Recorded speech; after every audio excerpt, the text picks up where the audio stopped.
I used to be intellectually average in my country, with average grades and average attention span, but in a matter of months, I was able to add over 50 points to my IQ score, get a 98% average, and improve my attention span significantly. Today I will explain how I did this using advanced dreaming techniques, such as lucid dreaming and persistent dreams. These techniques can significantly improve your life and your cognitive abilities.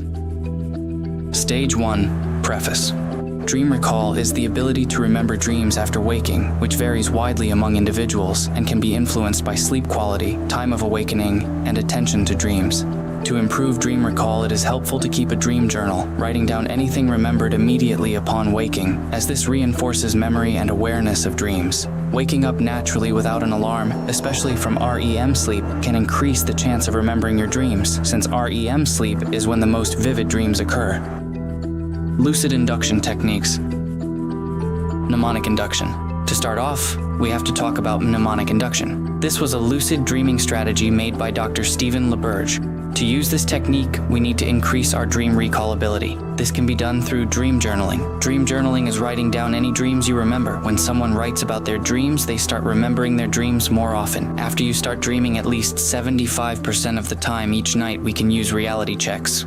Reality checks. Reality checks will act as a trigger, letting your mind realize you're asleep. The best two I've seen so far are trying to push your finger through your palm or trying to breathe while plugging your nose. If you make these actions a habit, you'll eventually start lucid dreaming in no time. Wild LD induction. Next is wake-initiated lucid dreams. This is the type of dream where you fall asleep while maintaining consciousness. This allows for very vivid and more particular lucid dreams. This could be done by telling yourself a certain phrase like, "I'm going to lucid dream," repeatedly. Stage 2. Persistent dreaming. Preface to persistent dreaming. You may ask, why am I even discussing dreaming in the first place? Why would dreaming be important to your waking life? Turns out, dreaming is extremely important, not only to learn about yourself, but to learn skills too.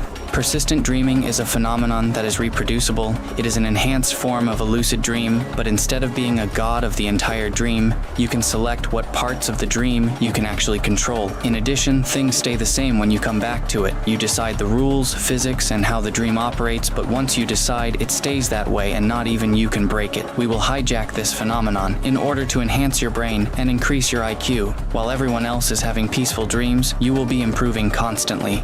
We will start by creating a white room inside your dream world. In this white room, you can practice skills that you are learning in real life and memorize things better. However, you must remember, this is an enhancement technique. It helps you enhance skills you already somewhat know. You should not attempt to perfect something that you have never tried yourself before because you don't know what it feels like. There is a way, but it is far more advanced, and I will explain it later in the third stage.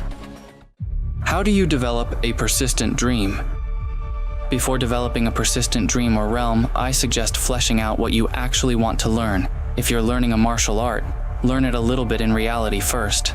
Now, to start developing it, grab your dream journal and connect the skill to a dream you've had before. If you had a dream about walking down an alleyway and encountering a drug dealer or something, for example, try to remember that dream in more detail and then connect the skill, for example, boxing, by boxing the drug dealer in the dream. If you keep focusing on adding an element of reality to your dreams, you might notice your dreams suddenly becoming more predictable and more persistent. This is the start of a persistent realm. It develops naturally over time and eventually will be second nature. Stage 3. Beyond dreaming. Remember earlier when I mentioned you cannot perfect something you have never tried before? Well, the truth is there is a way, but it lies beyond the veil of dreams. You can learn new information about the real world through astral projection. You can visit places and learn facts about them without ever physically being there. Practical reasons to astral project. Astral projection can help you prepare, for example, by checking for construction before leaving for work, and the longer you can astral project, the more you can learn through the Akashic Records. The Akashic Records is the record of every bit of information in the universe, only accessible through altered consciousness, a compendium of all events that have ever occurred. How do you astral project? The book called The Phase by Michael Raduga is really good for learning how to astral project, and it is experience-based. It's from someone who has done it various times before. I will send a PDF link in the description. Step 1. Planning. Before astral projecting, you should clearly outline what you are going to do.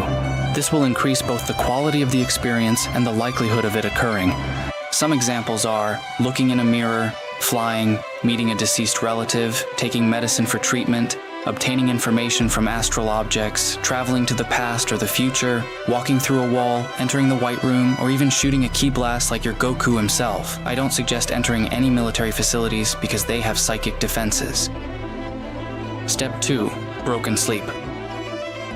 Sleep 6 hours and then wake up with an alarm clock. Step 3. Sleep with intention.